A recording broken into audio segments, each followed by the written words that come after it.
She was so happy that after we finished dancing, she took me to town and bought all sorts of new clothes and ribbons for my hair.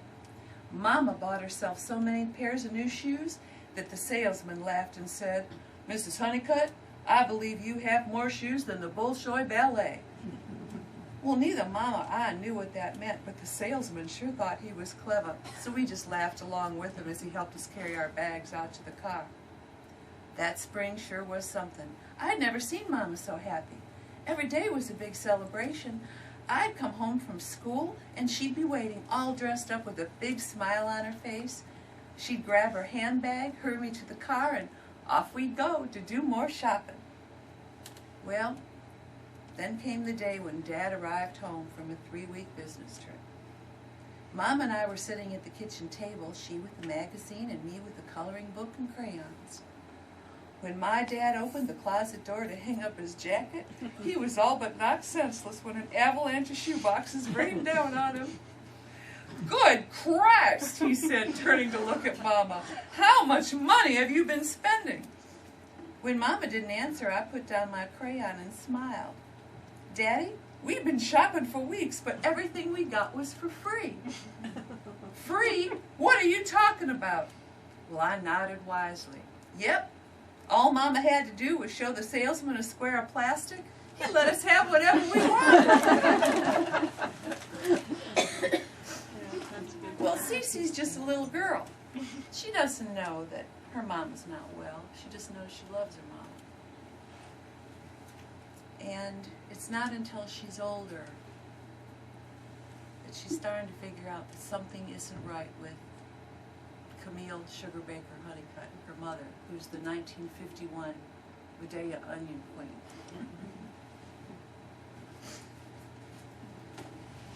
I had bundled up and walked to the grocery store to buy some things for dinner.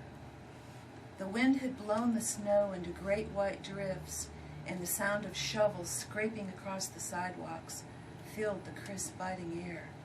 And when I arrived home, I heard Mama talking, and she sounded real angry. I put down the bag of groceries and peeled off my coat and boots and headed up the stairs. As I moved down the hallway, I heard her say, "How dare you tell me what to do? I'll show you, you no-good Yankee liar."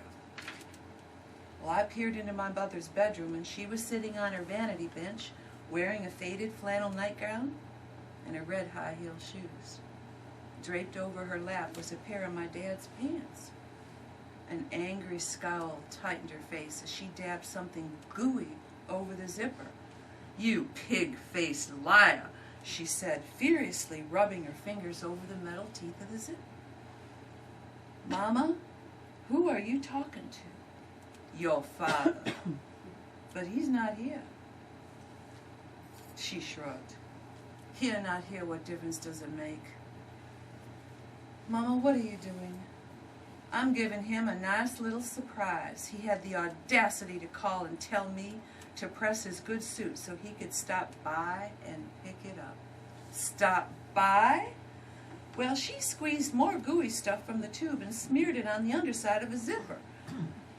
She said, "Well, he says he's got to drive to Detroit for a big meeting on Saturday night, that he won't be home all weekend." Well, I know better. That conniving, cheating liar. She was so mad her pulse throbbed at the side of her neck, and I reached out and picked up the tube and held it beneath the lamplight. "Mama, this is glue!" Well, slowly she turned and looked at me, and what began as a tight-lipped frown transformed into the biggest, brightest smile I'd seen in years. "Yes, it is."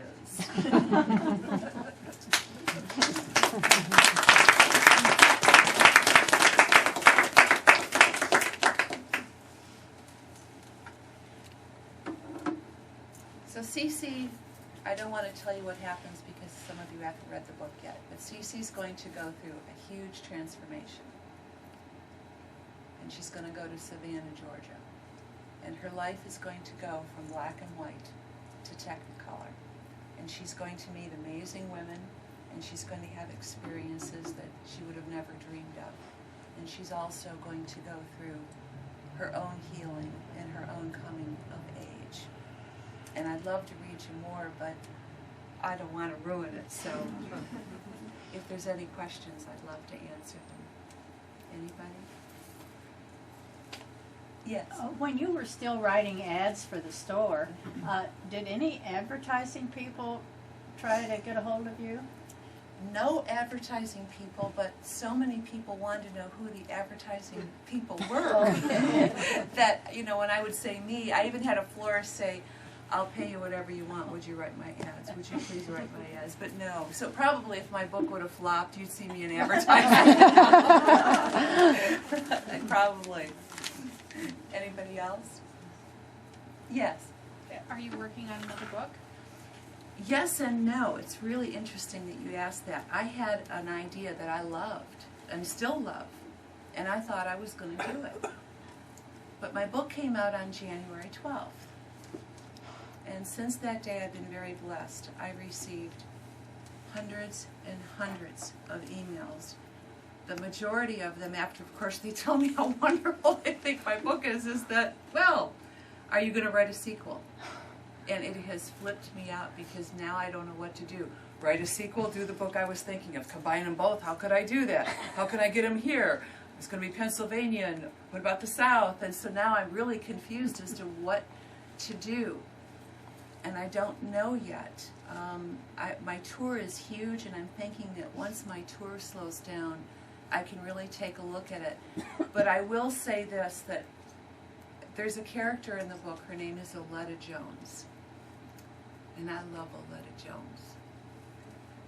And Oletta keeps showing me these things that she's doing now, which have made me laugh. One is her very first trip to an amusement park. And so a part of me really wants to write a sequel. I don't know what I'm going to do. It's a wonderful dilemma to have because I have two stories and I don't see how I can combine them. So we'll wait and see what happens. But there will definitely be another novel for sure. That won't take me as long to write because now I know what I'm doing. Anybody else? Questions? Yes. Well, the other thing is you mentioned that you have a love of animals. Yes. Do you have lots of pets, or would you include some animals in stories in the future? Yes. On my website, I don't know who's gone to my website. If you go into the scrapbook page, there's a page, can't even talk about it. There's a page dedicated to Eddie. And Eddie was the best dog that I ever had. And he's been gone a long time, but I'm still not over it, and I probably never will be. I grew up on a farm, and I loved animals so much that before my grandfather would mow, I would do toad patrol. Because I would take a mayonnaise jar and go get all the toads out of the grass that were there because I didn't want them getting hit by the mower and getting all chewed up. And we had a chicken, and she's also on my website. If you go to my author page, you'll see a picture of her. She was a pet, and when you see the picture, you'll know I'm not kidding. And she was very social. And so, and we had dogs. We loved our dogs. We had cats. When I got older, I had also had horses, and I showed them dressage and also hunter-jumper. I live in a historic home in Newport, Kentucky. I used to live on a farm, and I know that if I moved back to a farm, there'd be 900,000 animals because I'd taken every story I possibly could. I was just born that way. I have a real soft touch. I mean, it was even hard for me to write about the slugs in the book a little bit.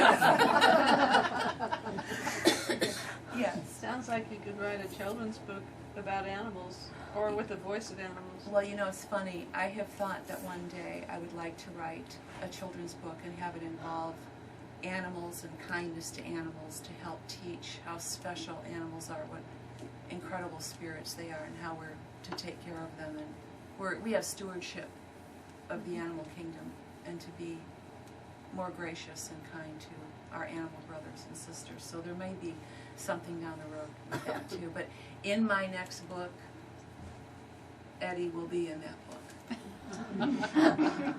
Guaranteed. Anybody else?